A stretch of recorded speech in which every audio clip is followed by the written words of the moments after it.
Hi, everybody.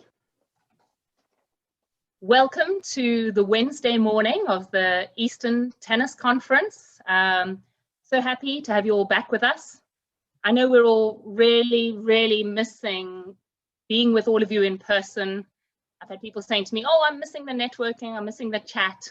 But I've also had so many people say to me, gosh, it's fantastic to be connecting again. And we have a huge turnout in terms of registrations and so many people on the chat and so many people reaching out to us. So thank you all so much for participating, and we love having you out there. We miss you in person, but we're loving you virtually, and looking forward to sharing this amazing session today. Today we're talking about how the tennis community can give back. I'm going to start by sharing a video with all of you to give you a sense of what the session is going to be all about. And after that, I'm going to introduce you to some of our panelists, amazing panelists that we have today. So we'll start with that video, and then we'll go from there.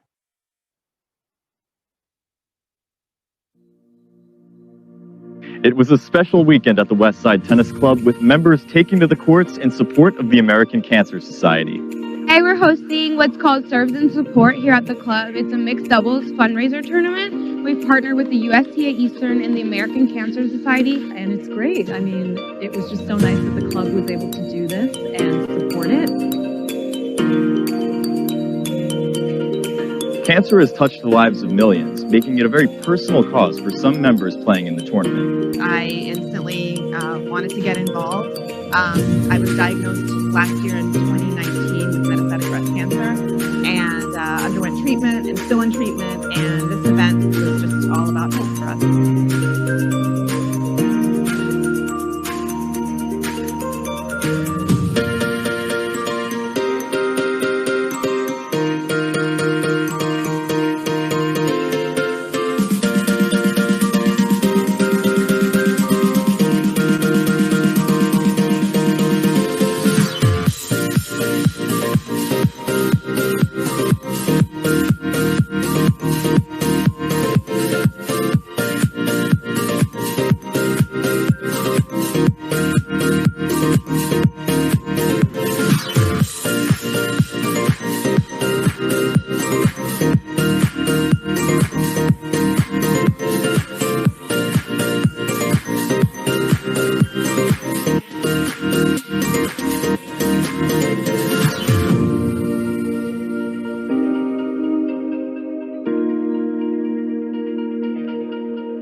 If it's free, it's for us. I do enjoy the fact that it's free, and it's a nice introduction for parents to consider getting their child involved in a sport and not make that financial commitment initially. It's definitely wonderful that it's free. It has nothing to do with the quality of instructions that they're receiving. I mean, it's an added benefit that it's free, but we were really impressed by the level of the coaching that they actually receive from the program. I think my favorite game is King of the Court. Like, you're outside and you're not like just staying at home like watching TV and stuff. Like, you could actually get outside. You're playing tennis and you're also turning it kind of fun.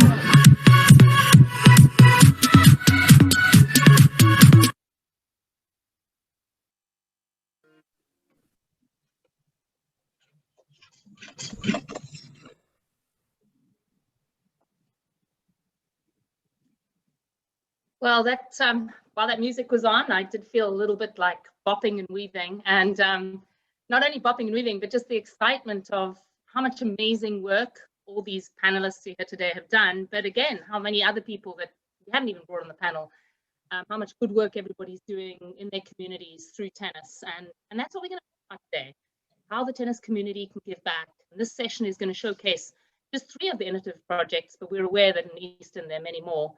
And we're going to talk about how these innovative projects integrated tennis into the efforts to support their charitable causes. So I'm going to start by introducing our 3 panelists, to everybody. First of all, we have Megan Stewart. Megan, welcome. Thank you for coming today. Megan is our Senior Community Development Manager of American Cancer Society. So we've teamed up with the American Cancer Society, and she's going to tell us a little bit more about that. Megan began her involvement with the American Cancer Society while at college. So she was a college student at the University of Scranton, and she started way back then.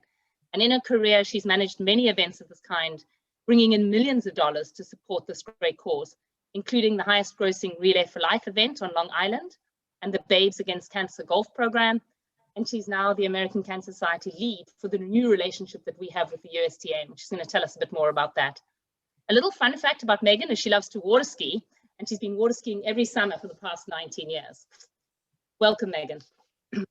Then I'm going to move up to introduce you to Mark McIntyre. I know that a few of you might have been on the great session we had yesterday on adaptive. Welcome, Mark. Mark's been the executive director of the Riverside Clay Tennis Association for the last 25 years, serving over 1,000 children and running an amazing adaptive program. He's also the executive director of the Junior Tennis Foundation, which funds tennis programs for disadvantaged youth and people with disabilities. He was on the USTA Eastern Section Board for 6 terms, one of which is president, chairman, and CEO of Eastern. A fun fact about Mark, he's on the Tennis Hall of Fame selection committee. Welcome, Mark. Thanks for having me. Welcome to our next panelist, Jonathan. Jonathan Gamberg is the Associate Director of Sports at CityParks Foundation. Hi, Jonathan. Jonathan has a master's in sports business management, and today he helps oversee all of the CityParks play programs and has direct oversight over seniors fitness, corporate tennis leagues, and the CityParks Play High School Tennis Internship program. And some of you might be aware that CityParks runs a gala at the US Open. You saw those great pictures, which is pretty cool. A fun fact about Jonathan, he was actually a competitive junior player for Eastern, so he's one of ours. Welcome, Jonathan. And then we have Marnie Perez-Ochoa. Welcome, Marnie. Marnie is a data analyst at Morgan Stanley and serves as support organizer. Marnie played collegiate tennis and has been very involved in the tennis community, volunteering in several next generation events, including the US Open. She's been an early development camp coach, and she was the main organizer of the first USTA Eastern Serves and Support event, where she helped raise for the American Cancer Society. A fun fact about Marnie, saving the best till last year, if I don't mind you saying, Marnie comes from a huge tennis family. Her grandmother, Yolanda Ramirez, was twice a singles finalist and once a women doubles champion and mixed doubles champion at the French Open. That is pretty cool. So welcome all of you. We're so thrilled to have you here this morning. And we're now going to give our panelists a chance to share their stories. You saw a little bit of a taster in that video, and they're going to go into the details of how they went about this, what they do, and why they do it. So I'm going to start with Megan. Megan, can you tell us a little bit more about your work? What you actually do, how you actually got started, and why you do it. Yeah, absolutely. Thank you so much for having us today. So my name is Megan. I live on Long Island, and I manage events in the greater New York metro area for the American Cancer Society.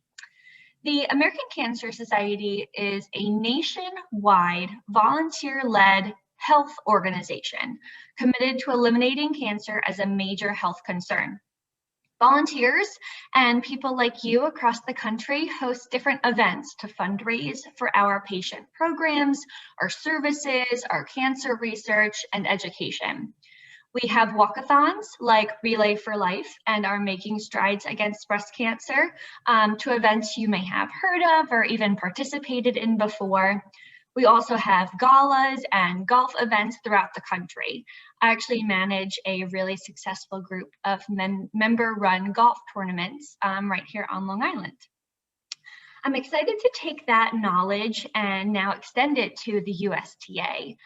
We welcome you all to this ACS family through our Serves and Support tennis program. We're so grateful to be able to talk with you about this new program and how you can help the American Cancer Society. Unfortunately, I imagine there's many of us that have been affected by cancer in some way, whether it's a family member or a friend, and perhaps that will prompt you to think about getting involved with the American Cancer Society. A little bit about why I got involved. So I started really getting involved when I was in college because of my mom. She had been diagnosed with cancer for the second time, and I was looking for something to do. I felt helpless. I felt like I couldn't really do enough for her. But being involved with the American Cancer Society allowed me to focus my energy in a way that made me feel like I could contribute. I could do something about this disease, and I felt so much better about it. So if you are looking to do something, if you're looking to help others or get involved, this event really is for you.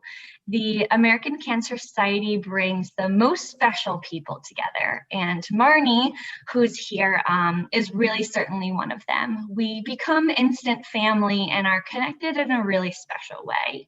We hope you will consider joining Marnie as a volunteer leader for Serves and Support in 2021 and host this event to benefit the American Cancer Society. Thank you, Megan. So great to hear about everything you're doing. Mark, over to you. Will you share your story and tell us why you do it and what you do? Sure. Well, good morning, everybody. I see we have 80 people signed up for this already. So I guess there's some widespread insomnia among the USDA Eastern Section folks. So as Natalie pointed out earlier, I actually have two jobs. I am the executive director of the Riverside Clay Tennis Association. I've been doing that for 25 years. And more recently, I became the executive director for the Junior Tennis Foundation. They're both not-for-profits. I'm very, very good. I've developed a lot of expertise at not making a profit over the course of my career. So if you're interested in not making money, come talk to me, because I'm very good at that. No, but seriously, the Riverside Clay Tennis Association is a community tennis association that runs 10 beautiful red clay public courts in Riverside Park in New York City. We principally serve an affluent group of people just because of the neighborhood. But in my other job, my new role as the executive director of the Junior Tennis Foundation, we target people who come from youth from a disadvantaged background and people with disabilities. The Junior Tennis Foundation has been very, very closely associated with the Eastern Section since its founding. It was in fact founded by board members at the time, back in the late 70s, of the Eastern Section. It's called ETA back then. Specifically in order to raise funds to support tennis programs for underprivileged youth. Back then, the section did not have a lot of money. It was run entirely by volunteers, and this was before the spigot of the US Open started running down to the sections. And I think we'll talk a little bit later about that when we get into our plans for the coming year. Why I do it? Well, I think serving an affluent community in tennis for many years, little by little, because of my association with Eastern, we started doing more and more programs for disadvantaged youth, for people with disabilities, and my heart just kind of drifted towards that area. I found it much more rewarding than just providing tennis programs for the general public. And when the opportunity came up, with Junior Tennis Foundation, I jumped at it, and I'm very excited to start a new career late in life. So there we go. Thank you, Mark. Jonathan, your turn. Would you share with us your story, what you do, why you do it? Sure, absolutely. Good morning, everyone. I'm excited to be here with our other panelists and speak a bit about CityParks Foundation and our work. It's great to see so many of you joining us this morning.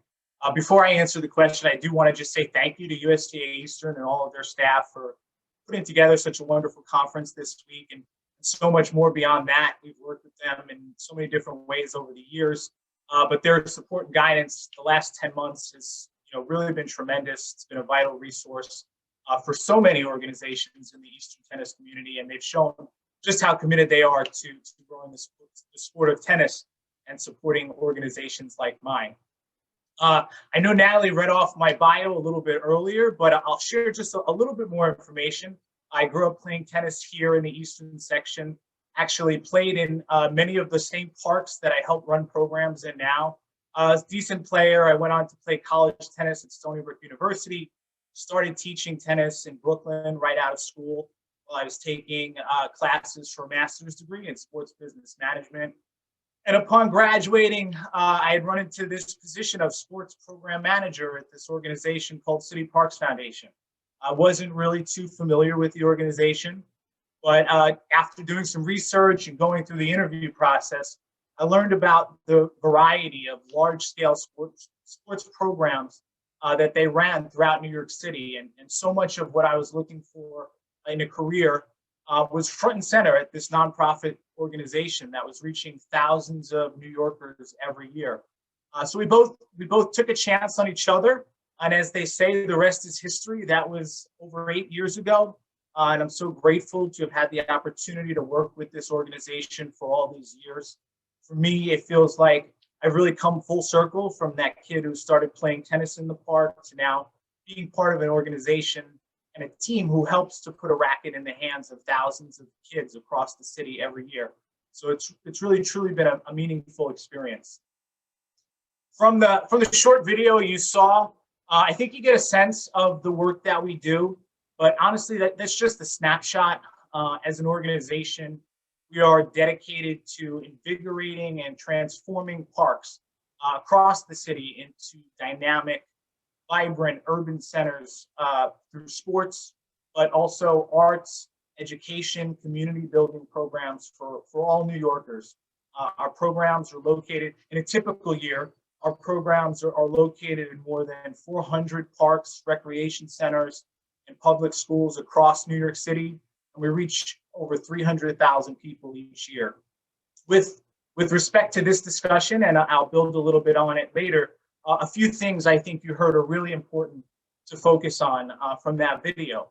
Our programs are meant to be fun, active, outdoors, engaging, and most of all, free.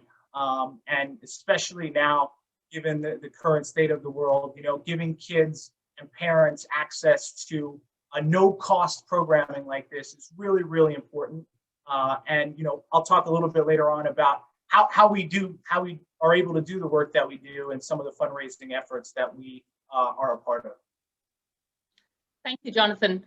Before we move on to one of those questions, Marnie, do you want to just tell us a little bit more about why you've got involved as well? I know you're really busy, so tell us why you decided to get so involved. Sure. Well, thank you for having me on, and it's been such a pleasure to work with Megan and June from the American Cancer Society. My really good friend Gustavo, who works for the USTA Eastern, he's really the reason that I got involved with all of this. He's the reason I found the West Side Tennis Club and have now this new family of friends, and a lot of you are on here bright and early in the morning, so thank you for being on. My mom was diagnosed with breast cancer in 2019 as well, or 2018, I believe.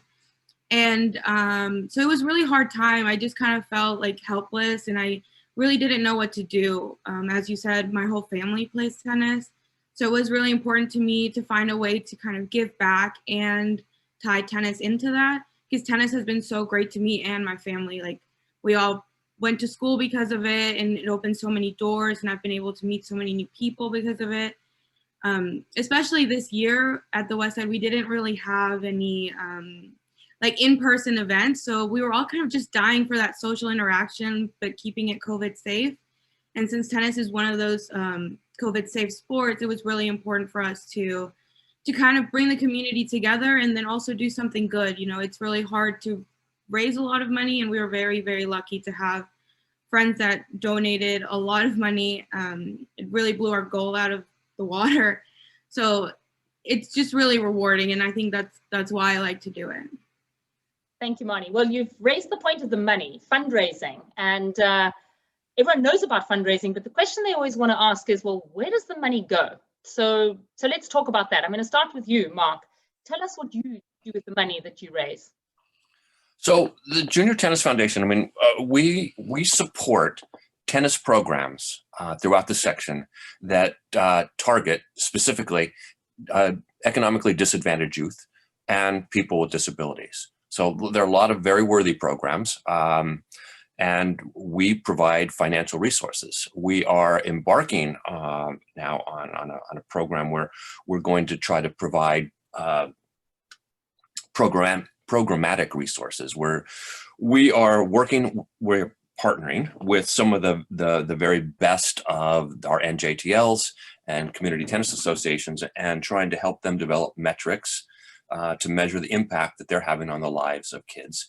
And we're going to collect those, massage those, and try to deliver those and to those learnings to smaller organizations that are just starting out. We try to give those smaller organizations some funds and sort of the intellectual resources that we've gathered from the more prominent and successful organizations that target the same demographics. So the money goes directly to tennis programs that serve underserved youth and people with disabilities. That's where our funds go to. Excellent, thanks, Mark. And we can probably talk a little bit more about some of those demographic and statistics next year when we get more insight into some of those. Jonathan, can you tell us about the money that you raise, where it goes? Sure. So, much like Mark mentioned, all of the money that we raise for our programs goes directly back into the program. I'll talk a little bit about some of the ways that we do raise money. Obviously, in order to keep all of our programming free, we have to do quite a bit of fundraising. Myself and our director of sports, Mike Silverman, who some of you may know, and our dedicated development department, we all work together to garner support to make these programs happen. We've been really fortunate over the years to have some incredible corporate sponsors who anchor our tennis program. But in addition to that, we run tournaments and leagues and special events to really create this intertwined network of support to keep our programs going. So I'll share a little bit of info on some of these now in incremental order from smallest to largest. Junior tennis tournaments, which I know so many organizations throughout the Eastern section take part in. In a typical year, we run 6 to 7 USDA sanctioned tournaments to help support our junior programs. These are all held in New York City parks throughout the 5 boroughs. And all of the money, again, goes back into our program. These tournaments are part of our history. They were known for a very long time as the Penn Series. Now they're the CityParks Junior Tournament Series, and we've been running them for 20 plus years. So it's a small part of our fundraising efforts, but a large part of what we do as an organization. Going back to one of the photos we saw earlier, and a program that I'm intimately involved with is our Corporate Tennis League. This is a league that we hold every spring at Central Park and Sutton East Tennis, 2 premier locations in Manhattan. We've had a wide array of different companies who have participated over the years. And I think it's important to mention that while this is a medium-sized fundraising program for us, it goes beyond just raising some money. It's about connecting with the New York City business community, and more specifically, individuals who share a passion for tennis and giving back to the community. Companies and players that we've met through this league have become longtime supporters. Some have even gone on to become board members for CPF. So it's really an excellent forum for us to network and meet new people who can be instrumental in supporting our programs. Lastly, another photo that was shown earlier was the CityParks Tennis Benefit at the US Open. This is an event that was co-founded by and still co-chaired by our newest board member, tennis legend and icon Billie Jean King. This is our largest event of the year. And we put it comes together all of our corporate partners, tennis enthusiasts, board members, and we honor people that have had an impact on the program over the years, and also honor juniors who have benefited from the programs that we run. And at the end of the day, all of these events, unfortunately, we weren't able to hold in 2020, and the future for 2021 is uncertain. But I think during this time, I've tried to be an optimist and not focus so much on what we couldn't do or what we may not be able to do this year, and really focus on the why, right? And the why we do what we do has really come into much clearer focus over the last few months. And that is that these programs are extremely impactful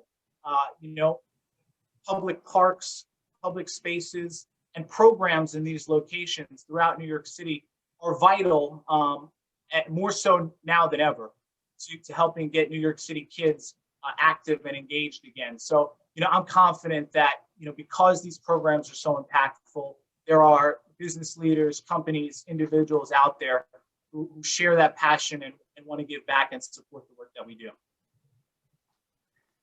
Thank you, Jonathan. There's been a question that came up in the chat, and I'm just going to field it now because I think the context is good. And, Mark or Moni, Megan, feel free to chip in if you want. There's a question from Jason Hernandez saying, when you say fundraise go back into the program itself, are the primary expenses fees for facilities, instructors, and equipment, or are there other big fees to consider before you're actually making money? Jonathan, do you want to field that question first, or? Yeah, sure. I mean, there are lots of fees certainly that goes back into the program. But to answer the question, I mean, yes, when I say it goes back into the program, it covers the cost of our coaching staff, cost of equipment, cost of space in certain instances. So it goes directly back into all of the things that are necessary to make these programs run and operate. Great. Anybody else want to add to that, Mark? I can add to that because we fund a lot of different programs, and so we have an understanding of why they're coming to us or other places for money. And some of the things that Jason listed, yes, instructors are a big thing for regular for programs that operate on a regular basis, sort of year-round indoor programs for kids, for example. You can't rely solely on volunteer instructors, and you want to get the best, so you have to pay them. And also, let's face it, a lot of programs need administrative support. They need people to organize, to plan, if they're renting facilities, they need somebody to do the renting. So we're providing funds to pay their organizational staff. That's an important part. You can't rely solely on volunteers if your program is going to grow. At a certain point, you're going to have to hire staff, and that costs money. And since these programs are generally free to the participants, the money has to come from outside sources. Great. Megan, or Moni, do you want to add, or are you comfortable with the answers that have been given? No, I mean, I think the American Cancer Society might be a little different in this case. We are able to do so much for cancer patients at large with the money raised from Service and Support event and all events throughout the country. We are able to host a 24/7 hotline for people that are able to call at any time, day or night, to ask a question or just seek any kind of support about their cancer journey. We are able to help people get to their treatment. And we even offer wigs for people who have lost their hair through the cancer journey. But two things I wanted to highlight today is our research. Like so many others, COVID has really drastically affected the American Cancer Society. And in these COVID times, we haven't been able to secure the funding that we need to conduct the important cancer research. In the year 2020, we actually had the lowest investment in research in the last century, which was a huge loss for us and our patients that rely on the research for their next treatment. So many men and women are alive today because of treatments of research supported by the American Cancer Society. When my mom was going through treatment, the doctors had let us know that there's treatment A, and then there's treatment B and C and D, and they could really offer us a whole alphabet of treatment options. And in large part, that's due to the American Cancer Society. We don't want these options to run out, and that's really where you all as volunteers can play a big role. Your dollars are helping us to provide the next treatment for patients, so that when one treatment option stops working, we can provide other options. We have a really great volunteer who has an incurable form of cancer, but her treatments are keeping her here and they're keeping her alive. And we want to make sure we can continue to offer her an unlimited amount of options. In these times too, we've focused so much on getting people back to their screenings. Since the 90s, we've seen a large decline in cancer, something that we're very proud of. But COVID has made people a little fearful about heading back to their doctor's offices. So again, your dollars help us to educate men and women about going back to their screenings, and it's safe to do so. And these screenings allow us to get ahead of the cancer and find it when it's at a very early stage and something that we can easily manage. So there is a lot that the American Cancer Society is able to do because of fundraisers like Serves and Support, because of you who might be considering hosting an event. But I hope you can see how you being involved makes a major impact on the work that we are able to do to really help people and help patients throughout their whole cancer journey. So Megan, there's a question out there, I'm going to put it straight back to you, saying, other than donating time, what else can people do? And obviously for Mark and for Jonathan, people are saying, what can tennis players do? But what can people do who maybe aren't even active tennis players? What can they do to get involved and be supportive?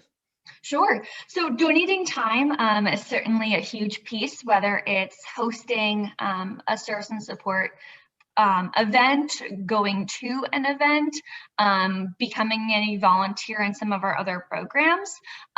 Of course, donating, what you're able to financially is always huge. But we're also open if there's something that you're interested in or passionate about.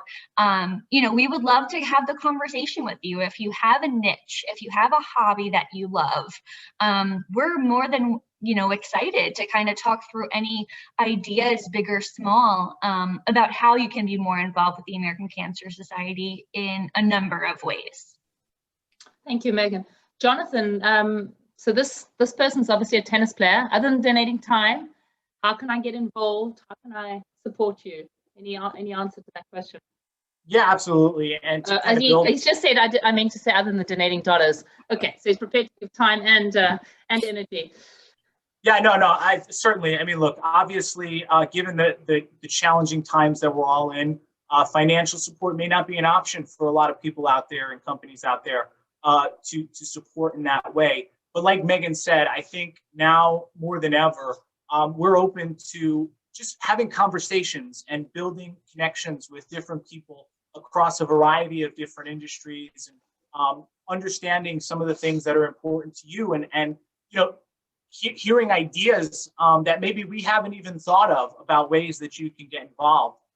Certainly with a tennis program like ours, we have on-court activities where we invite volunteers to come out and be on the court with kids and talk about, similar to what we're doing here today. Tell kids your story.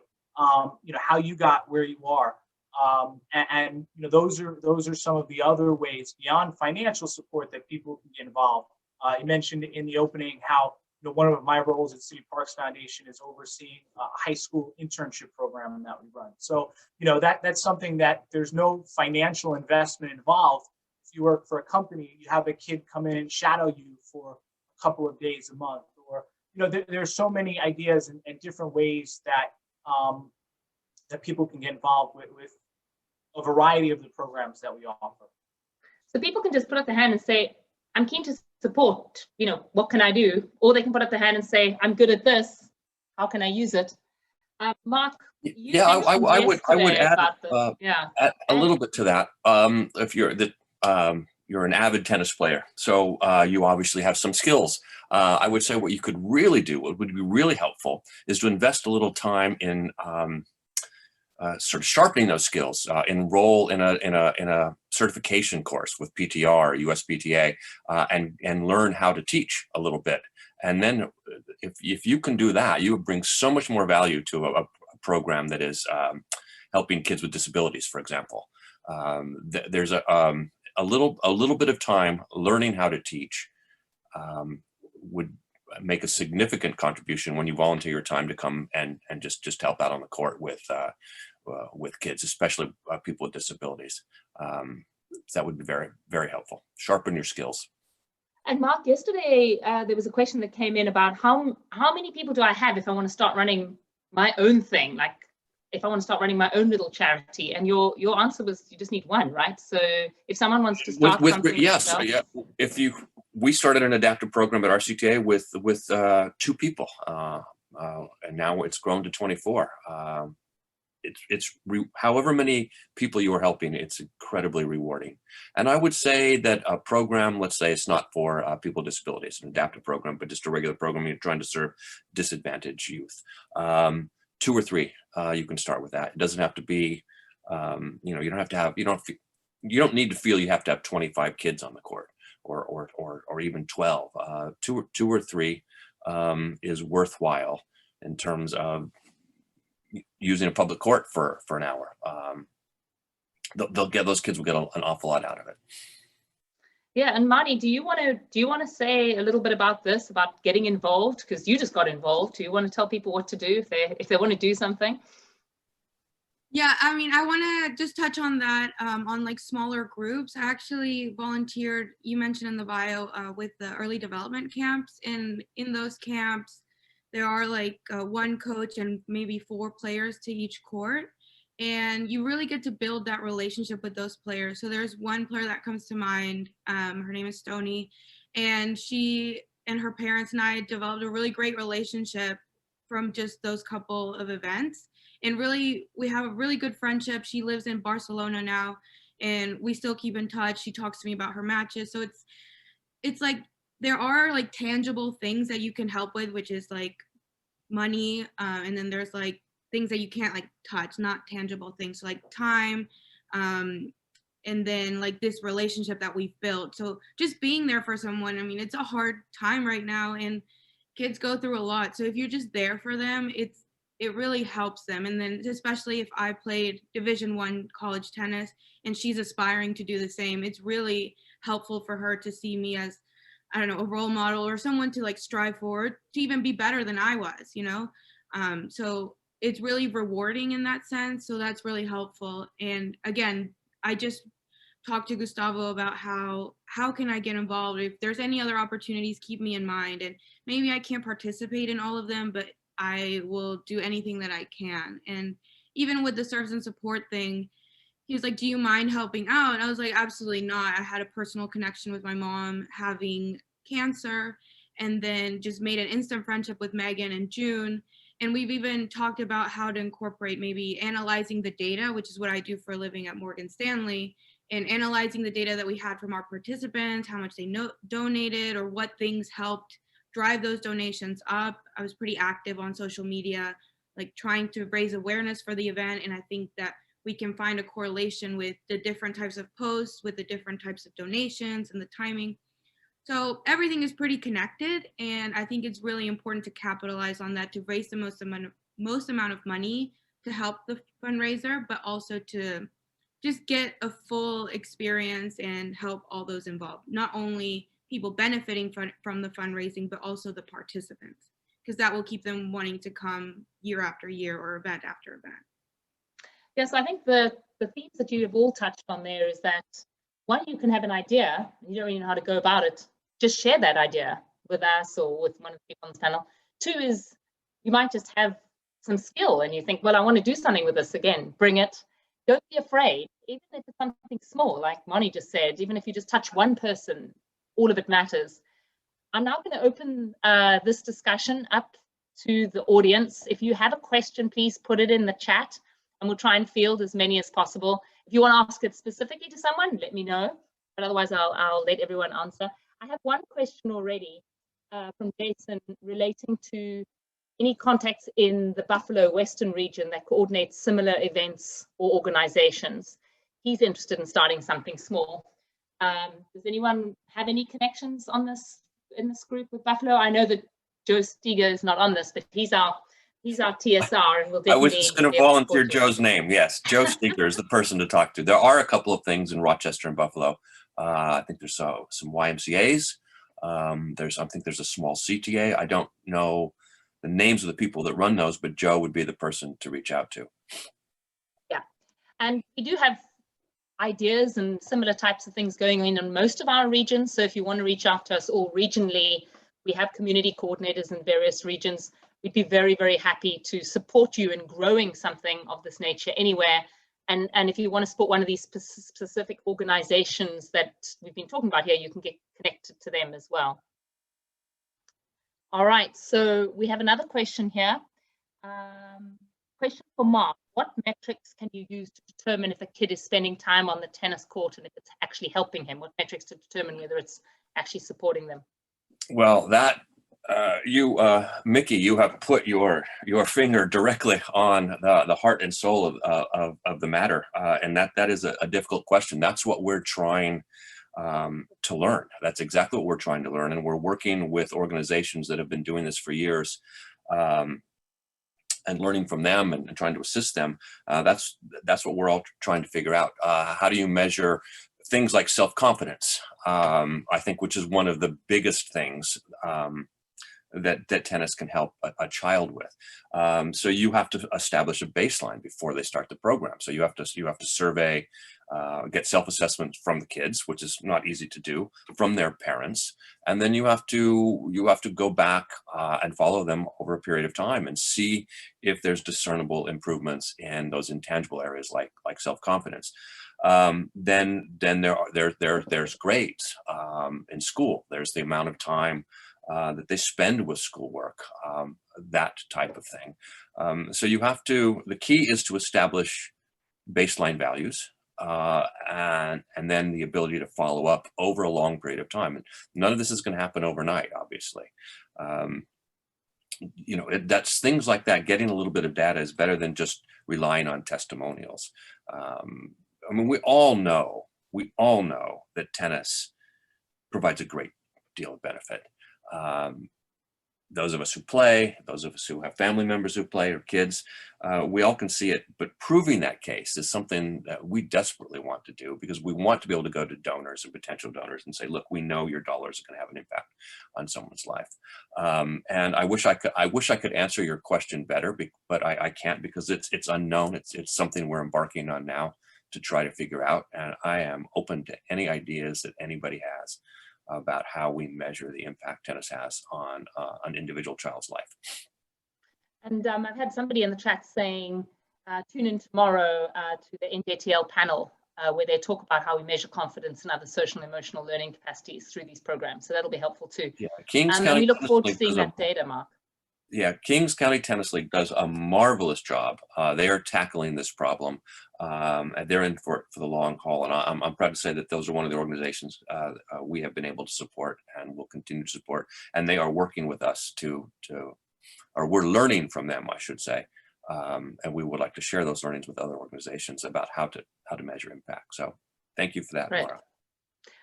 Jonathan, I have a question for you. Somebody's been asking me about telling them more about the corporate league. Can you just explain what the corporate league is, how people get involved, what it does? Sure. So the corporate league is very similar to other tennis leagues that you might run into in different clubs and facilities across the section. We typically have around 6 to 8 teams, companies from usually Manhattan, Queens area, with 8 to 10 players from that company participating on a weekly basis. One of the locations, there's an entry fee to get involved. Again, that entry fee helps support the work that we do. We are, I would say it's still TBD whether or not it'll take place this spring. We're hopeful that it will. But all of the information about our corporate league and some of the other programs that I've mentioned here today, everything can be found at our website, cityparksfoundation.org. You know, I know it's cliche to send out the website address there, but really there's a great deal of information about all of the different programs that we offer and all of the different ways that you can get involved, not only with our tennis programs too. I mean, we have golf, a large golf program that we run throughout the city, track and field, kids and senior fitness programs. And beyond the realm of sports, we also have our most prominent program as an organization is Summer Stage. In Central Park, a concert series. We have education programs that are actually in the schools for kids, after school programming. And then we have a community building program called Partnerships for Parks. That's a joint effort between CityParks Foundation and the New York City Parks Department that involves, volunteering in your local neighborhood park and being stewards for that park space. So a lot of different ways to get involved. Corporate League is just one of them. But again, all of the information on that program is available on our website, cityparksfoundation.org. Thank you. That's so much fun. So we're getting quite a lot of questions about serves and support.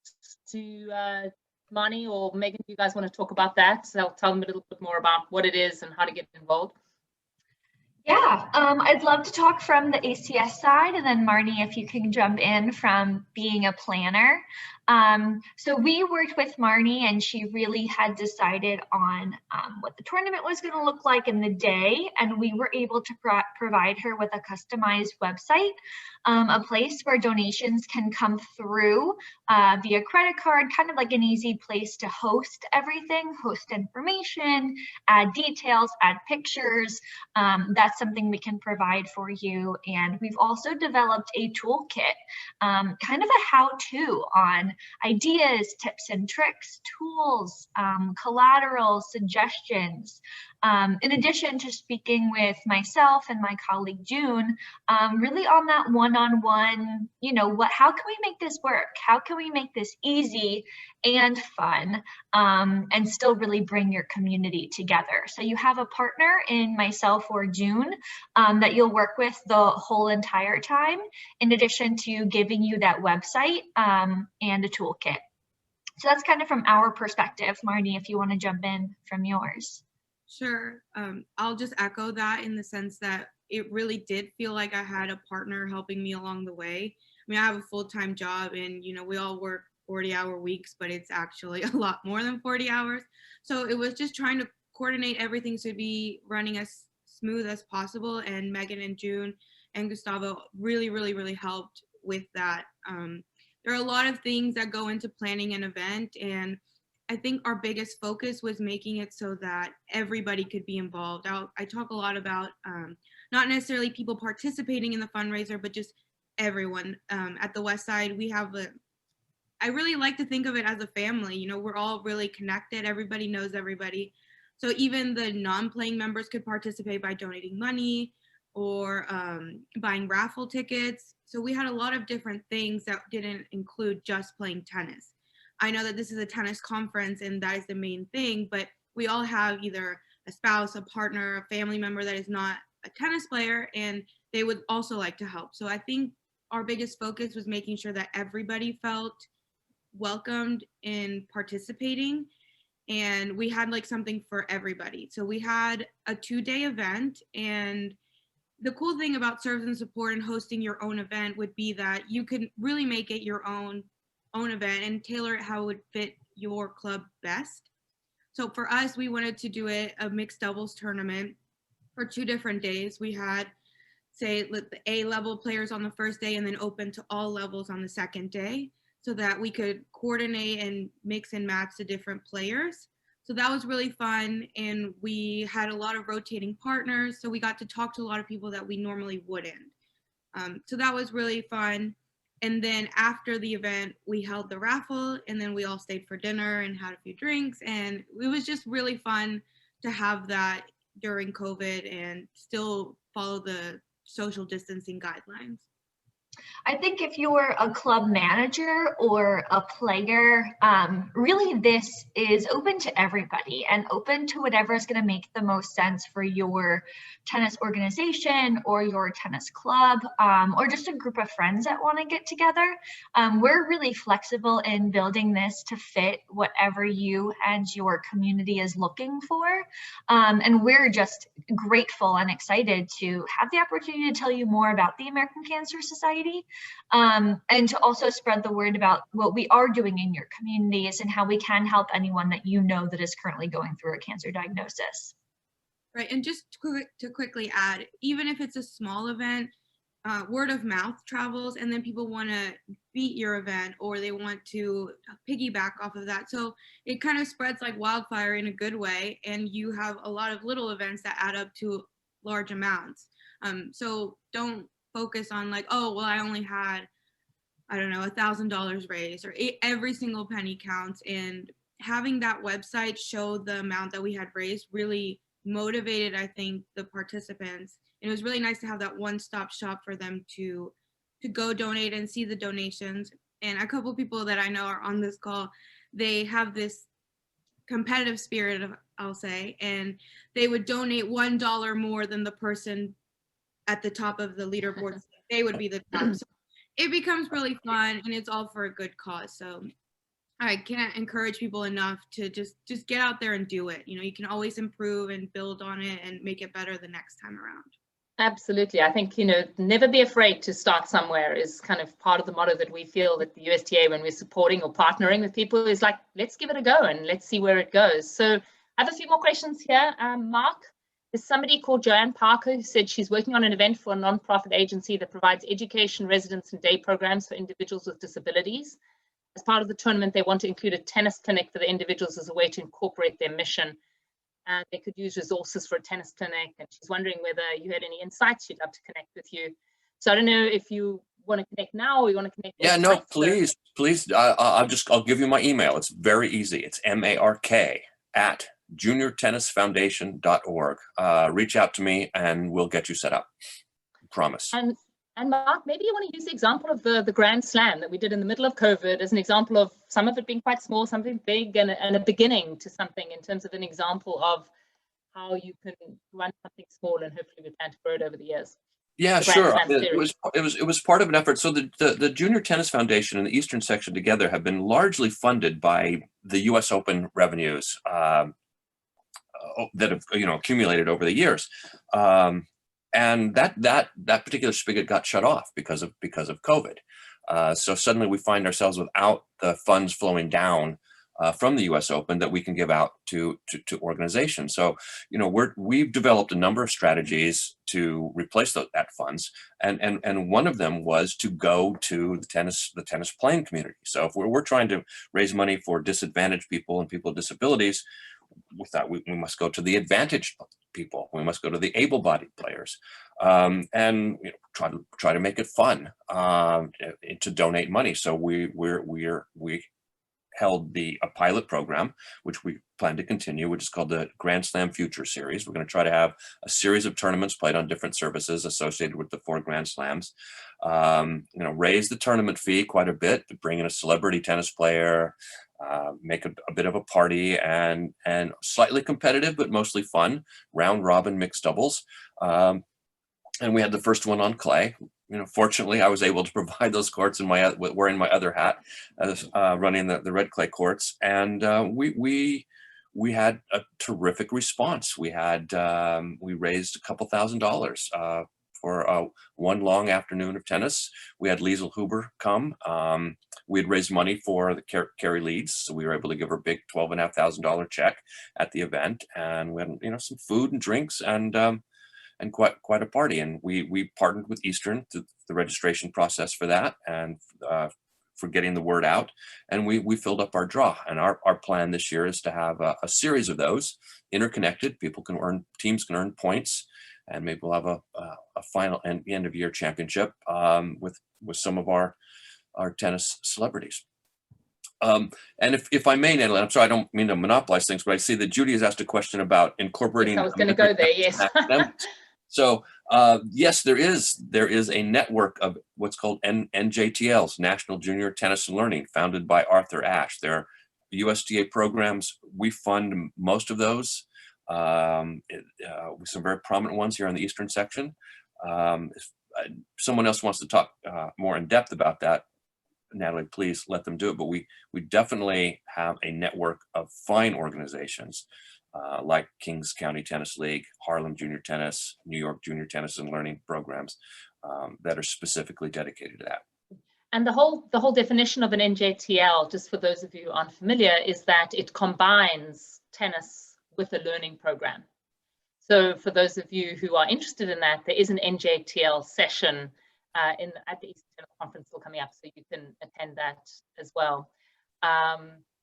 I have a few more questions. Mark, let me just, while you're on, Vanessa said, thanks for the shout out. Do the panelists, so this is for all of you, have any tips on how to secure sponsorships from local companies to sponsor fundraising events?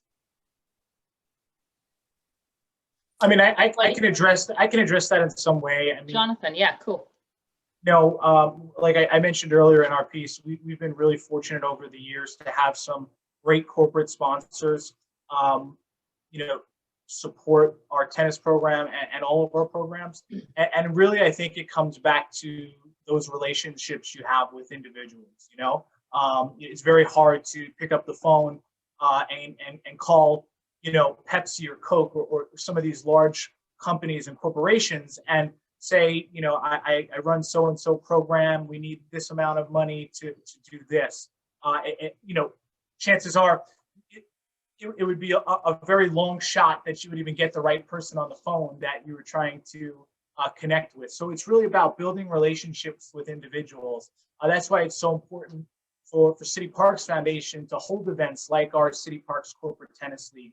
These are the forums where we get to meet new people, meet individuals who share the same goals and passions that we do for bringing these programs to life. That's my recommendation.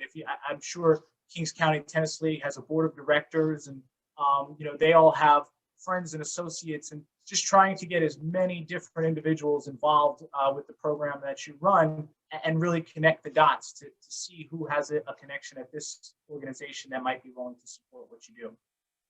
Yeah, there's a related question to that about how you get your information out there. Megan, Mani, do you want to answer on that? Like, how do you share what you're doing?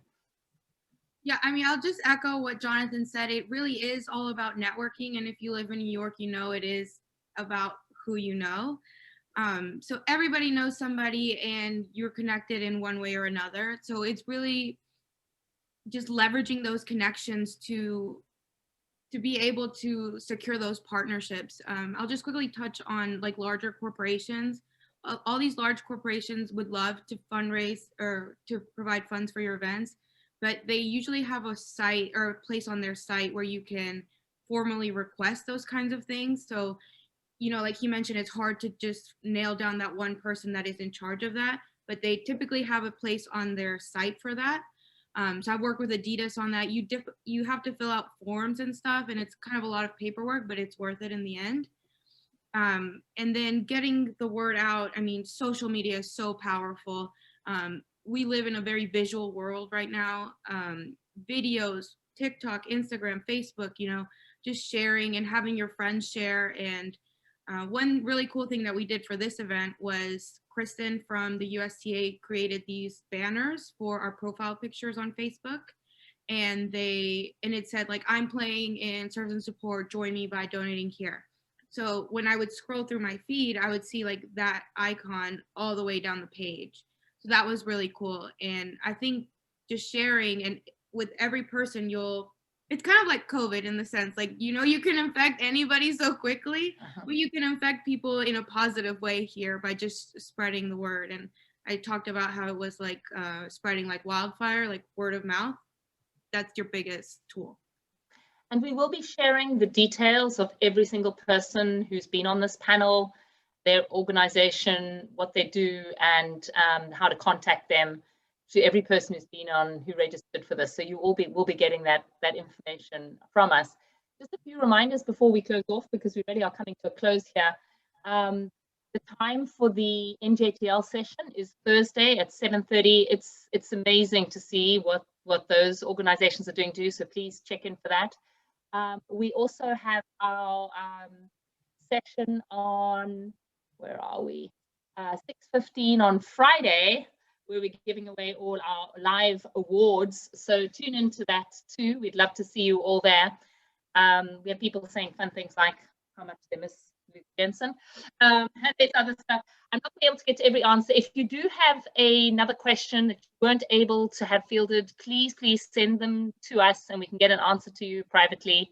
I wanted to personally thank all the panelists coming on today. We're blown away by the amazing work you do, by your courage, your enthusiasm, and your energy. And it is contagious, as Marnie's saying. We're infecting everybody with this. For those of you who are listening, be brave. Go out there, call us. We're here to support you. We have community representatives in each of the regions. You can reach out to myself, Joe, or Neil, or Jocelyn. We can start the ball rolling and networking and connecting with you. Everybody on this call will support you with their ideas, and go and do it, because tennis, as we've all said, is a way to reach out and share good spirit and support and help people. Thank you all. I'd also like to shout out to Gustavo, who actually behind the scenes coordinated all of this. He didn't want to have his face up here, but he was the man behind the scenes. And again, our marketing team. Thank you, everybody. Have a great day. Thank you. Bye. Have a wonderful day. Thank you. Hey, thanks, everybody. Thanks, everyone.